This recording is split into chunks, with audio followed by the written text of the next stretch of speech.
Knowledge is the ornament for everyone.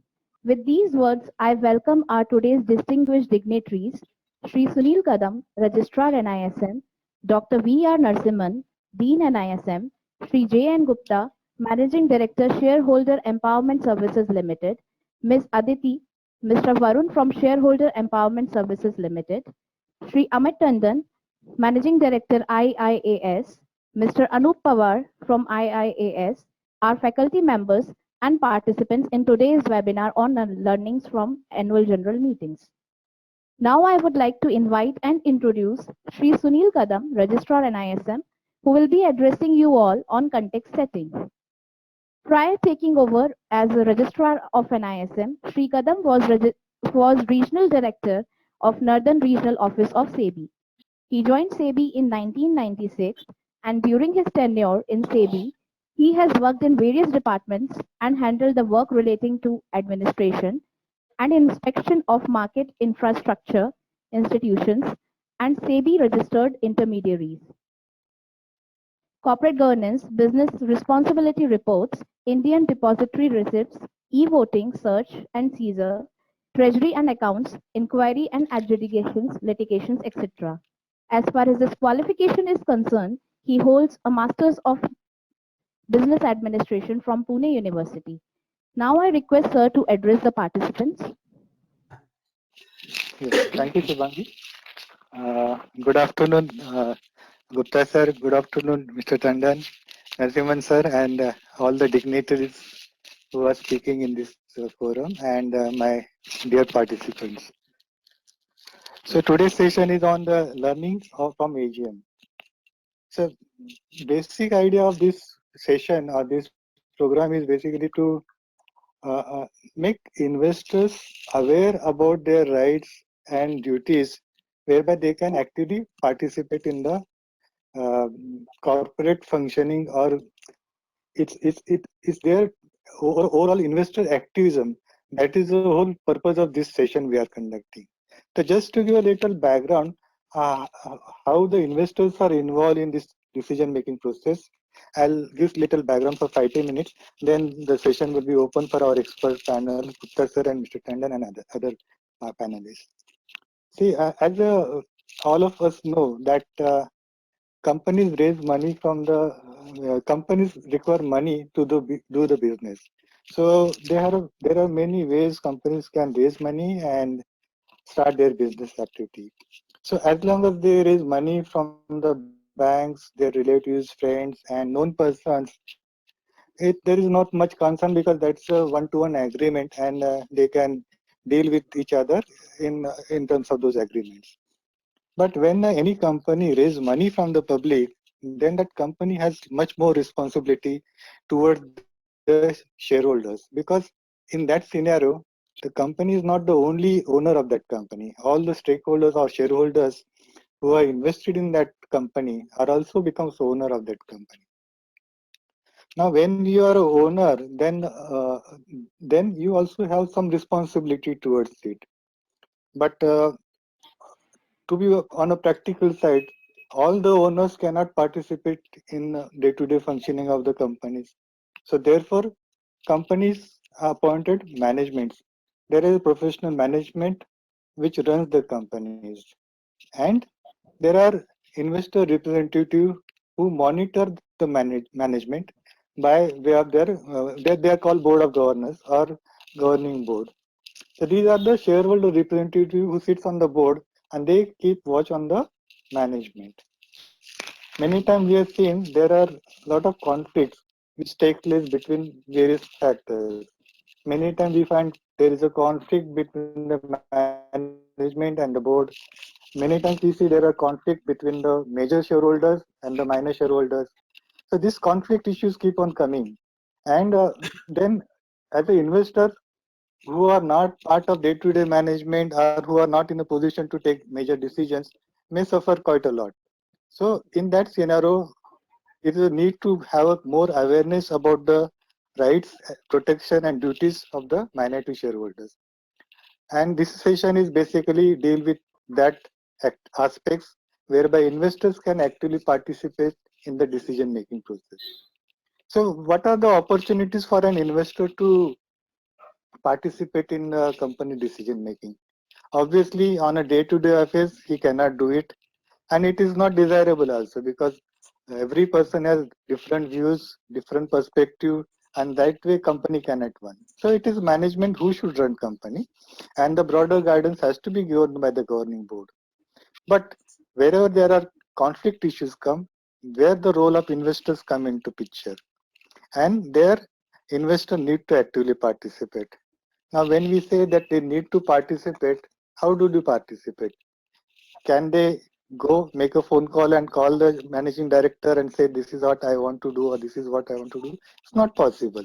There are limitations for their participation.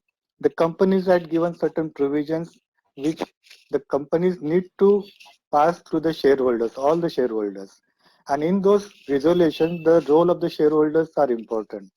And this, there are certain pre-decided items which are mandatory for shareholders approval, and these are the important decisions which are based on which companies all the day-to-day affairs are taken place, like appointment of directors, then major transactions, then related party transaction, and like that many other issues are there where the shareholders need to actively participate.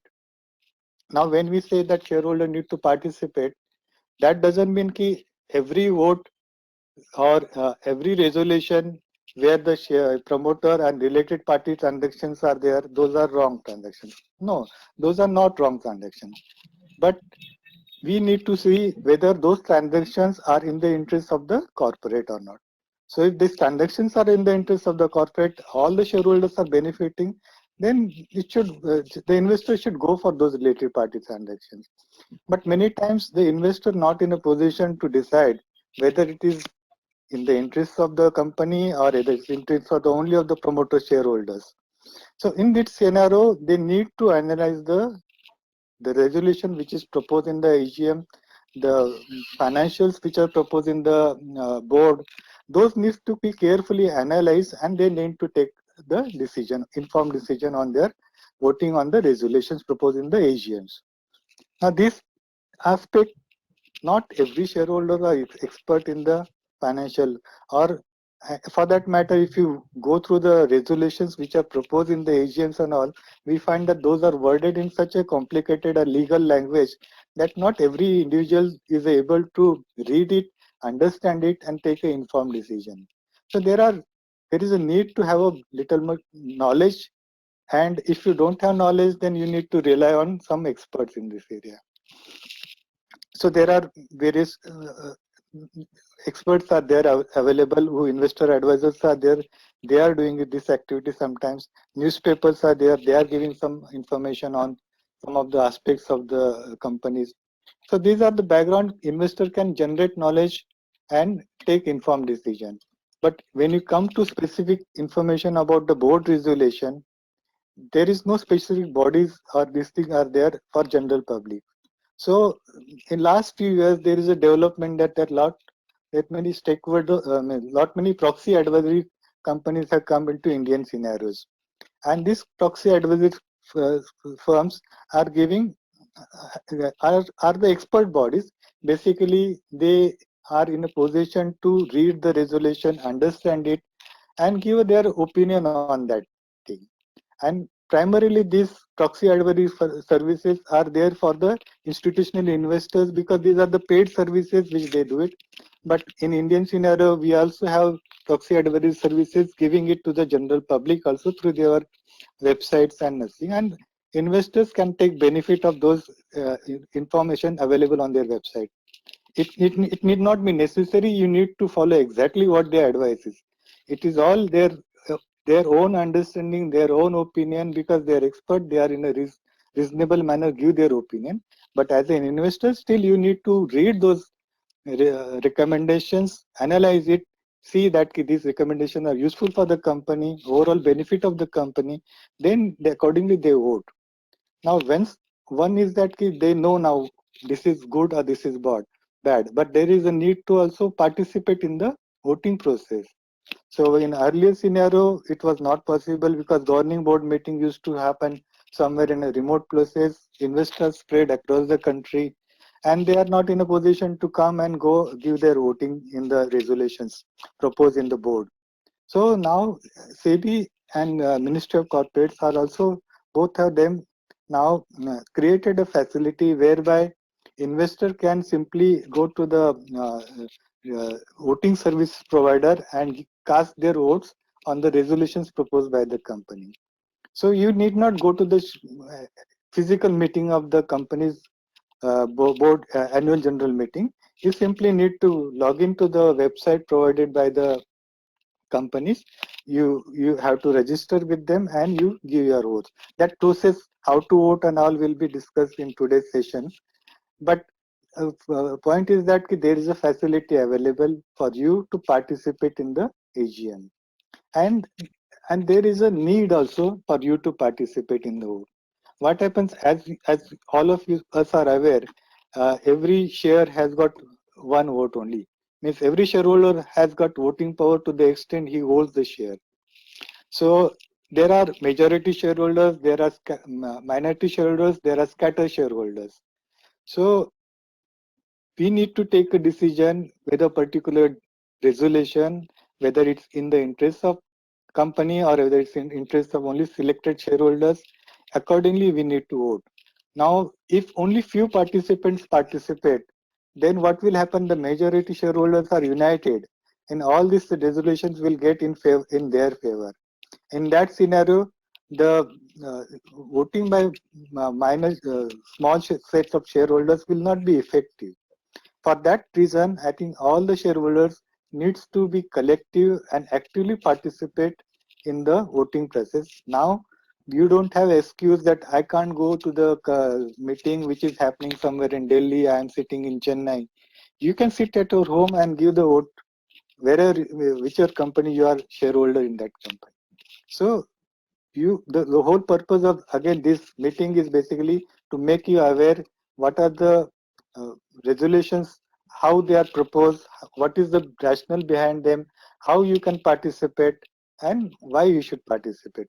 So these are the areas which will be discussed. We have expert panelists with us, and certainly you will benefit quite a lot from their discussions. And I'm sure all of us will be more learned after this session. So I wish all the best for all the participants, and wish best for this program. Thank you very much. Thank you, sir. Thank you for sharing your valuable insights. Now I would like to invite and introduce Mr. M. Krishnamurthy, Program Director, who will be addressing you all on virtual AGMs, opportunity to participate in governance reality check.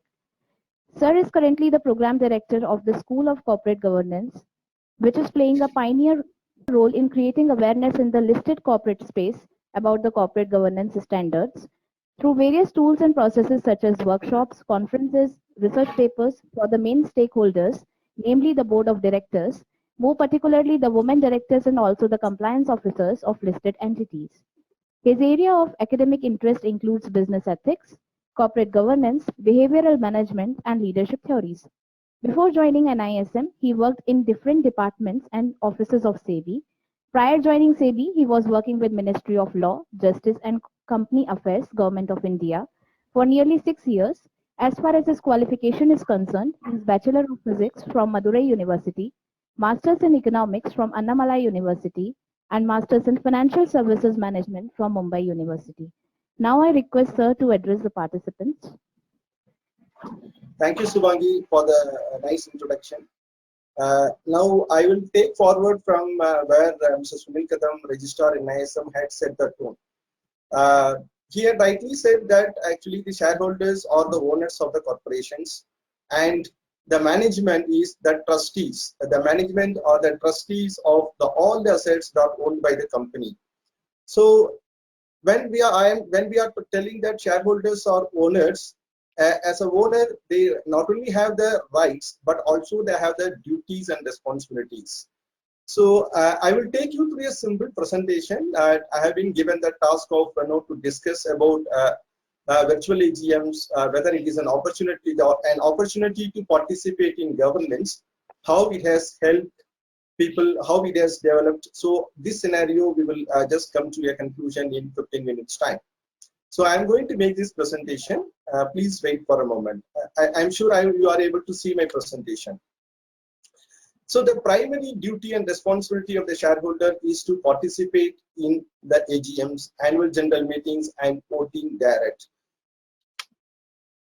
What is the significance of voting? Voting is an opportunity. Mr. Sunil Kadam was telling, actually, when you are seeing a owner, it is not right that actually take a telephone and call the managing director and ask questions. No. Outside the AGMs, as a owner of the partial owner of the company, you don't have not that much of power. Where you can express your powers, just like our members of parliament and MLAs, they can express their powers in assembly.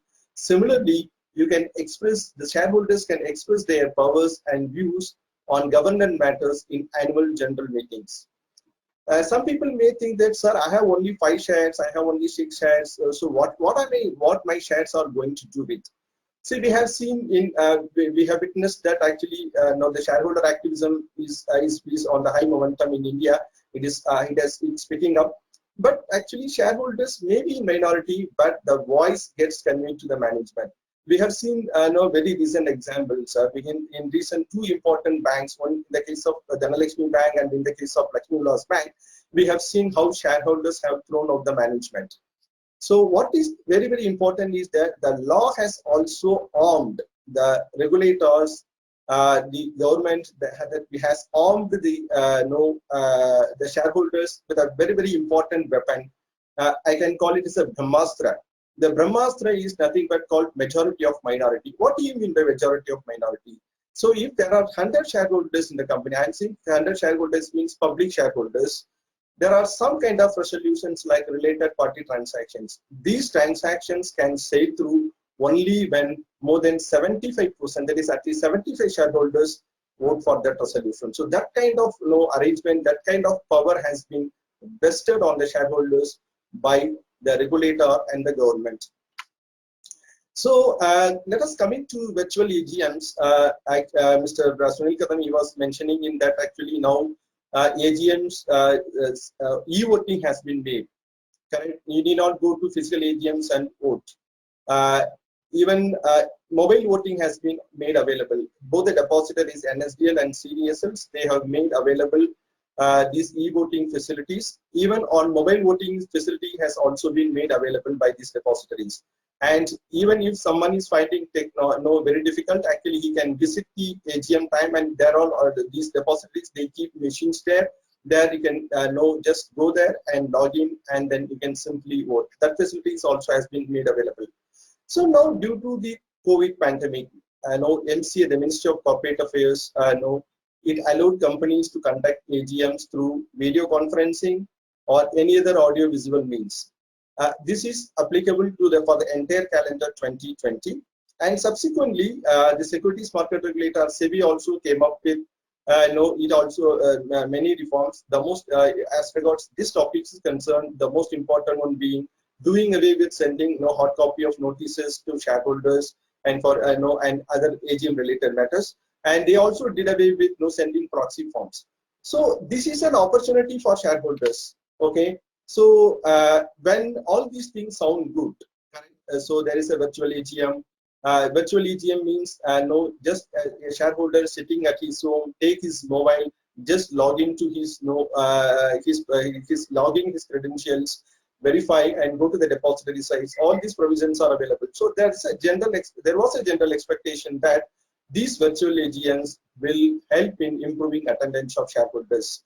Why? Because shareholders sitting, we all watch our cricket game, all IPLs and cricket games just sitting at home and not through the mobile phone. So there was a general expectation that yes, people will also go to these websites and exercise their franchise. But we are going to see how it has now panned out. What was against the expectations versus the actuals.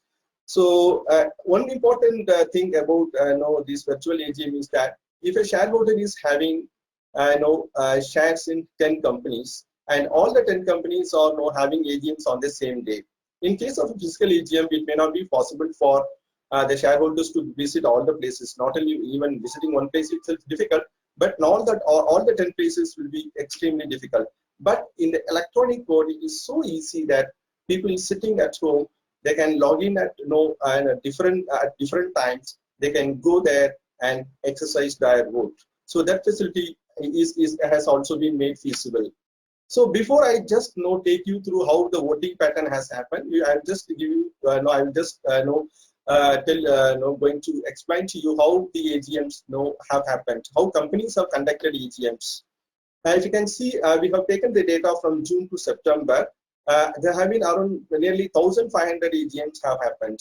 So out of these AGMs, if you can see, more than 70% of the AGMs have happened in September. So yes, so maybe if you take the September data also of of all the 100 of all these 70% data, out of these 1,030 companies, 80% of these AGMs have happened only during the last 10 days of September. That means from 21st September to 30th September. And again, if you can see the last 3 days, if you can see 28th September, 29th September, 30th September. So if you can see the last 3 days, more than 50% of the AGMs have been conducted during this period. Absolutely, all the companies are within the provisions of the law, because the law has given the provision till 30th September to conduct the AGMs. But really, if I'm a shareholder having no holding shares in all these 3 companies, nearly constituting more than 500 companies, if I'm holding shares in, let us say, around 10 companies, 10 or 15 companies, then as a shareholder, it will be very, very difficult for me to participate in. So probably this is the factor that need to be considered, when conducting AGMs by listed entities. So, and coming to how the participation of shareholders in virtual AGMs. If you can see, this we have already seen. This is the data, yes. We had taken the data of around 30 companies, listed companies which conducted these AGMs between April to July 15. And we analyzed this data as what the data reveals. So we can see out of these 30 companies around, to see how how the AGMs shareholders participation has panned out. Around 9 companies had seen progress in attendance. That means there was an improvement in attendance compared to the previous years. And if you can see the data, Tata Coffee, there has been 200%, nearly more than 200% increase in attendance. In Tata Consultancy, there is around 150% of increase in attendance compared to the previous years. This is definitely certainly a good sign. But all filters are not gold. Actually, when you take these, and if you can see all other companies, Adani Green Energy, Rallis India, Welspun, all these companies, they had done more than, all these companies, that more than 50% increase in the attendance of the shareholders. So this is what our observations when we took these 30 companies, that is 9 out of 30 companies had shown progress in attendance in the virtual AGMs, including Tata Coffee and TCS, and other companies including Adani Energy, Laurus Labs, Rallis India, and Welspun. But when I said all the glitter is not gold, why I said so? It is so because when you take the percentage of the shareholder participation, percentage means out of the total number of shareholders. If you can see, in none of these companies, the participation is not more than 1%. When I am saying this percentage, it is only for the public shareholders, which are non-institutional shareholders. I am talking about the retail shareholders. It is not about the promoter shareholders. It is not about the institutional shareholders. So if you take the retail shareholders, now in many of these companies, in all these companies, I can say in all these companies, the shareholders participation is not even 1%. So what happened to the balance 21 companies? In the balance 21 companies, it is more pathetic that the shareholder participation is not even 0.5%. If you can see, the shareholder participation is not even 0.5% of the total number of shareholders. So, so when we thought that the facility of virtual AGM has contributed to will contribute to significant, there was an expectation that the virtual AGM will contribute to significant increase in the in attendance from retail shareholders. That has actually not happened. So before I conclude, I just also want to take you to some of the other research that NISM had, the School for Corporate Governance of NISM has done. We also studied how institutional investors are voting. We took the data from for the 5 years period from 2014-15 to 2018-18. Why 2014-15? Because it is only on during that year SEBI came up with a circular saying that all a mutual fund should disclose their voting pattern, and subsequently it was also made mandatory that this should be now they should record how they are voting first, whether they are voting for, against, or abstaining from voting. And subsequently, another circular came saying that this has to be disclosed publicly. Now, every AMC has put up in its website how they have voted. So we took the data from all these AMCs from 14-15. We analyzed around the voting pattern, nearly 32,000 voting decisions made by these AMCs. And in all these decisions, we found that on 88% of occasions, AMCs have voted in favor of investor company resolutions. And on 4 occasions, on 4% of occasions, they have voted against. And in case of 8% occasions, they have abstained from voting. That means that this indicates that if you can see the compare around 8%, this indicates the ability of AMCs to take firm decisions. This is what the inference that we get. And we also took a sample study when we took the whole resolutions. After this, we made a sample study. Let us take a particular parameter. For example, when SEBI came up with a circular in 2014, it gave a lot of parameters on which the voting has to be decided. They said a voting committee has to be appointed and all other parameters. One of the important parameters was that director's appointment, and another is mergers and acquisitions. So all this, and on all these occasions, how are you voting as an AMC? So we took a sample study of around 9,600 instances, and these instances pertain to appointment and reappointment of directors. So when we saw that, when we analyzed this data, we found that on 80% of the instances, the mutual funds have voted, and they have abstained from voting on 14%, and they have voted against no appointment of directors on 2 instances. That means they have not gone with the management in 16% of instances. That means there were so many reasons for this. Actually, probably the AMCs thought that the person who has been nominated for that post may not bring value to the board, or he has created a conflict of interest of situations, or the proposal was not in the interest of the minority shareholders. Moreover, many of the AMCs, they took attendance also one of the important factors for voting to decide voting. So this is also one of the parameters on which the AMCs had decided whether to go with the management or whether to abstain or to vote against a particular resolution. So to conclude whether the opportunity to governance has been effectively utilized by the retail shareholders, no, the answer is that no, it is the virtual AGM did not help to improve the attendance. So therefore, what has to be done? The listed companies that are concerned with the shareholder participation, you have to come up with an out-of-box solution to get better participations. The exchanges who are the first level regulators, they can also consider come up with some methods to encourage participation from shareholders. So thanks for your patient listening. Thank you so much. It's over to you, Subhani. Yeah, thank you, sir. Thank you for sharing your valuable insights.